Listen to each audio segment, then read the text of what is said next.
He had told her he was too busy to see her again, leaving her heart heavy with unanswered questions. But one evening, as she wandered into a familiar downtown lounge, she caught a glimpse of him, sitting in the VIP section, laughing with another woman. The name she overheard left her stunned, her chest tightening as the world around her seemed to blur. Was everything she thought she knew a lie? Hello, my friends. I am Olivia, and this is Olivia's Love Stories. I hope you enjoy this story. I had always believed that life moved at a steady pace for everyone else, while mine seemed trapped in a slow, monotonous rhythm. My name is Emily, and I spent most of my days immersed in spreadsheets and meetings, my evenings punctuated by the hum of my refrigerator and the soft glow of my laptop screen. I craved more than routine. I craved connection, honesty, and a love that felt like sunlight spilling through a dark room. And then there was Michael. He had appeared like a sudden spark in my otherwise predictable life, charming, witty, and terrifyingly attentive. For weeks, he had made me feel like the center of his universe, sending late-night texts and surprising me with coffee when I least expected it. But just as quickly as he had lit up my world, he had pulled away. "It's not you, Emily," he had said with that distant, polite smile. "I'm just too busy right now." Too busy. The words felt like a cold hand pressing against my chest. I replayed every laugh, every late-night phone call, and I searched for any hint of betrayal, but I found none. I convinced myself he was telling the truth. After all, he had always been careful not to lead me on. But still, the emptiness lingered, a dull ache I couldn't shake. Weeks passed. I buried myself in work, tried to distract myself with friends, with weekends lost in books and long walks through the city. But curiosity gnawed at me relentlessly, a whisper in the back of my mind that refused to be silenced. I found myself walking past the downtown lounge one Thursday evening, my pulse quickening for reasons I didn't want to admit. The soft thrum of music escaped through the open doors, and laughter drifted into the street like a siren's call. I paused, gripping the strap of my bag, and my eyes swept over the crowd. Then I saw him. Michael, his head tilted back in laughter, the dim glow from the chandelier reflecting off his perfectly styled hair. And beside him, my stomach dropped, was a woman. I didn't recognize her face, but something about her confidence, the way she leaned into him as if she belonged there, set my teeth on edge. Then it happened. I heard it. Her name. It floated above the soft jazz and the clinking of glasses, crisp and clear. And just like that, the air seemed to shift around me. My chest tightened, my hands trembled. The world I thought I knew had fractured in an instant. The name lingered in my mind like a bitter perfume. Isabella. I couldn't believe it. Michael with her? My heart hammered so violently I thought it might burst through my ribs. Every rational part of me screamed to turn around and walk away, but my feet were frozen to the sidewalk, my gaze locked on them like a moth drawn to flame. I had spent nights imagining scenarios, replaying every interaction Michael and I had shared. But this was nothing I could have foreseen. The way Isabella rested her hand on his arm, laughing at something he whispered, it felt like a knife twisting in my chest. The laughter, the soft murmur of their conversation, it all became a deafening echo that consumed the street around me. I needed answers. My mind spun with questions. Who was she? How long had this been going on? Did he ever mean a word he said to me? Every fiber of my being wanted to storm in, confront him, demand the truth. But my voice refused to cooperate. I was a statue of raw, trembling emotions. A waiter passed by, balancing a tray of glasses, and I used the moment to edge closer.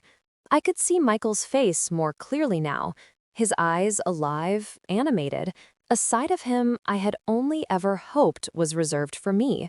And then he looked up. Our eyes met. My heart stopped.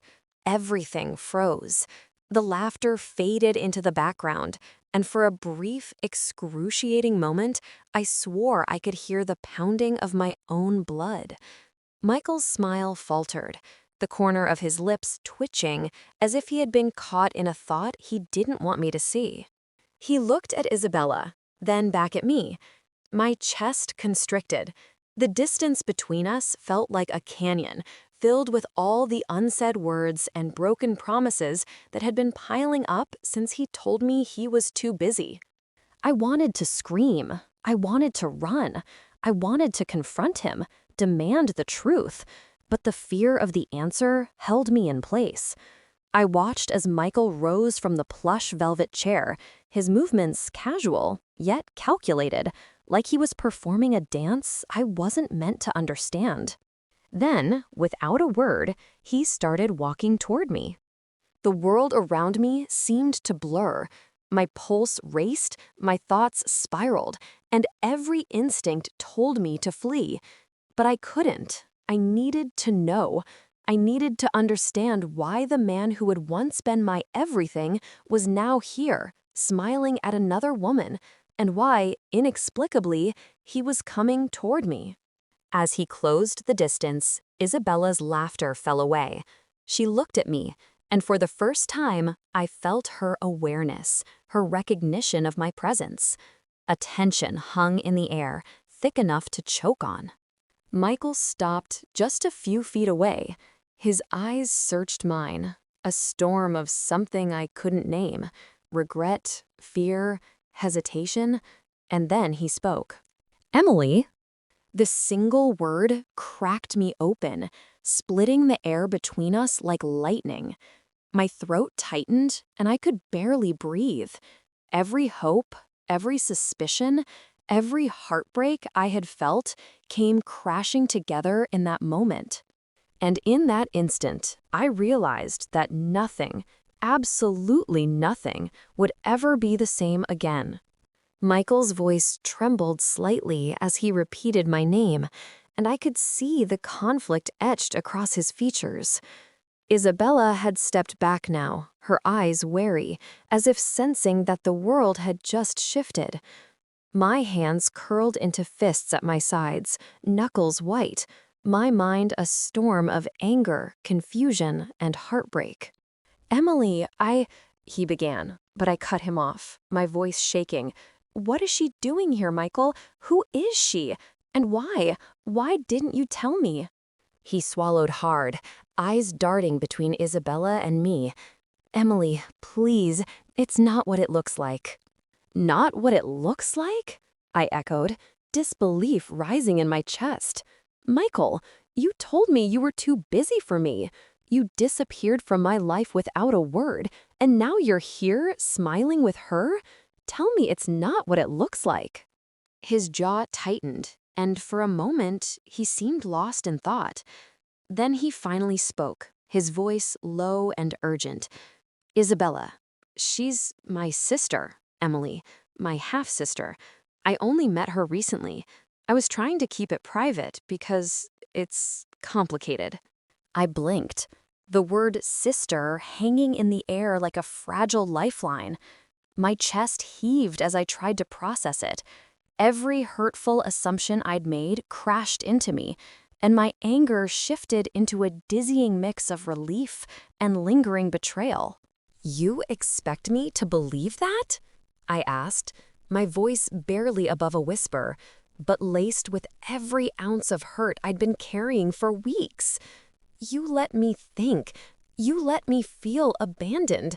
How could you just vanish without a word?" Michael stepped closer, his expression open, vulnerable. "Emily, I didn't vanish. I didn't know how to tell you. Meeting Isabella brought up things from my past, things I thought I had left behind. I thought keeping my distance was easier than explaining the chaos. But I was wrong. I should have been honest with you from the start." I wanted to scream, to throw my hands up in frustration, but the words stuck in my throat. Part of me wanted to reach for him, to wrap myself in the warmth I had missed, and another part wanted to turn and run, furious at the weeks of doubt, loneliness, and heartache. He extended his hand, a quiet plea in his eyes. "Can we talk? Really talk? Not here, not like this, but somewhere we can be honest?" I stared at him, the hurt still raw, but beneath it, I felt something else, something fragile yet persistent, a sliver of hope that maybe, just maybe, this wasn't the end, that the love I thought had been abandoned was still there, tangled in confusion but alive. I took a slow, shuddering breath. "Okay, let's talk. But Michael, you better tell me everything. No more secrets." He nodded, his hand still out, and I realized that the story I thought had ended weeks ago was only just beginning. Every step we took away from the VIP section felt like a step toward the truth and toward a reckoning that neither of us could escape. But as we moved toward a quieter corner of the lounge, I couldn't shake the lingering doubt. Could love survive this kind of betrayal, even if it wasn't truly what I had feared? Or was this the moment that would finally break me? We found a quiet booth at the far end of the lounge, the warm amber light casting soft shadows over our faces. The muffled music and distant chatter felt like it existed in another world. Here, it was just the two of us, and the weight of the weeks we had lost. Michael's eyes searched mine, his hands clasped tightly together on the table. "Emily, I owe you the truth. I should have told you everything from the beginning, but I was scared. I've never been good at facing the past." I nodded, gripping the edge of the table to steady myself. "Then start from the beginning. I need to understand." He took a deep breath, his gaze dropping for a moment before meeting mine again. "Isabella, she's my half-sister. Our father, he wasn't a man I knew well. I only discovered her existence a few months ago. I wanted to connect with her, but it's complicated. Family issues, her struggles. I didn't want to drag you into it, especially because I was trying to fix my own mistakes. I thought I could protect you by keeping my distance, but I only hurt you instead." I felt a lump in my throat, the tears I had been holding back for weeks finally threatening to spill. "You could have told me, Michael. I trusted you." "I know," he whispered, voice breaking. "I was selfish. I let fear dictate my actions instead of honesty. And seeing you hurt like this, I can't take it back, but I can promise you I'll never hide from you again." The sincerity in his eyes, the raw vulnerability, was something I hadn't seen before. For the first time in weeks, I felt the tension in my chest ease slightly. The anger was still there, simmering beneath the surface, but it was slowly being replaced by something I hadn't dared to feel: hope. I don't know if I can just forget the way I felt," I admitted softly. "The confusion, the fear." "You don't have to forget," he said firmly. "You only have to let me show you that I'm here now, that I'm not going anywhere." The lounge around us seemed to fade, leaving only the two of us in a fragile bubble of truth and possibility. And in that moment, I realized that love wasn't about perfect timing or flawless lives. It was about honesty, vulnerability, and the courage to face the truth together. I took a slow, trembling breath and reached out, letting my hand brush against his. It was a tentative gesture, but it spoke volumes. He covered my hand with his, warm and steady, and for the first time in weeks, I felt the weight of the uncertainty lift, even if just a little. "Emily," he whispered again, a soft smile tugging at his lips, "can we try to start over?"